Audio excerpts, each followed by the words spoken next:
Now we're going to look at speeding up and slowing down. In other words, the change of motion. Here we have an interesting photograph which basically tells us enough information to be able to determine what the speed of this ball is as it bounces. What's important with this is that we can find out the position, and if we know that the photographs were taken, let's say, a 50th of a second between each photo, then we can work out basically what the speed is at different times. We know the distance travelled and the time, we can work out the speed. Now you need to know the difference between displacement and the distance. The distance is basically the distance travelled along a path. The displacement is the distance travelled per unit time in a particular direction. So it's basically how far from your original point you are when you finish. We look at speed and velocity. The speed is the distance travelled per unit time, so the distance divided by time.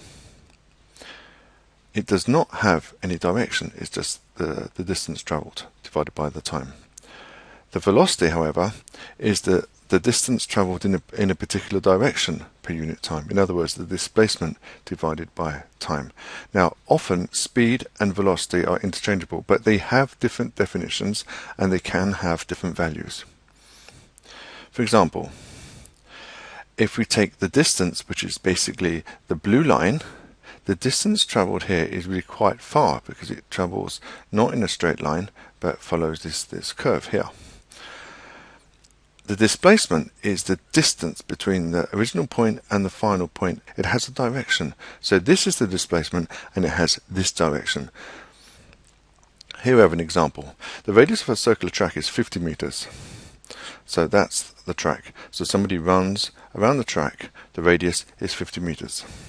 The distance travelled is going to be basically half of a circle, which is 2 pi r, which is 2 pi times 50 divided by 2, which is equal to 157 meters.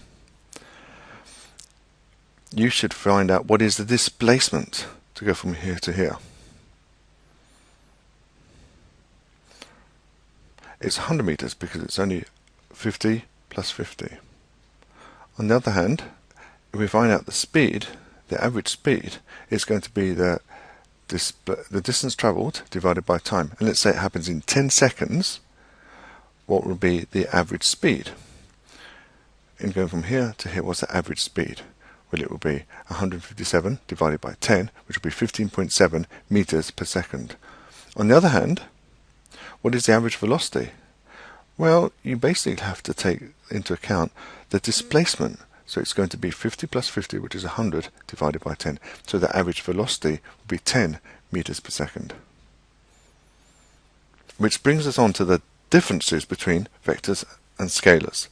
A scalar has magnitude, but does not have direction. A vector has magnitude and direction. Distance is a scalar. It has magnitude, but no direction. The vector, which is displacement, has magnitude and direction. The direction is important. Speed is also a scalar. It just has magnitude. The direction is not important. Whereas whereas velocity is a vector. Mass has a scalar. It does not have direction. Temperature is a scalar which does not have direction. And the same with energy. Force, however, is the amount of push in a particular direction. Momentum is also connected with direction. So this is also a vector.